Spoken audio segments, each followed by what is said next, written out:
استاد احمد چیکار میکنی؟ سلام علیکم.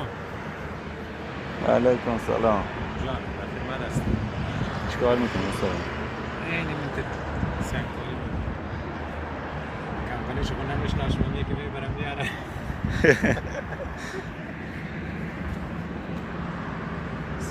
سلام. یه چند دقیقه دیگه میام. کسکش. همش درد سرم همش درد سر.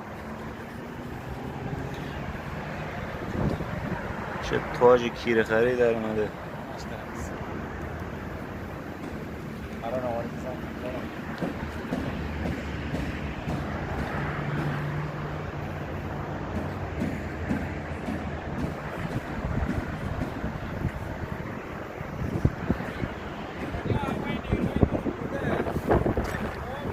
خب حالا دهنهای کار میکنم میام گوریش میزنم میبرم اونجا نصب میکنم وقتی رای خداه همه نیرو را برده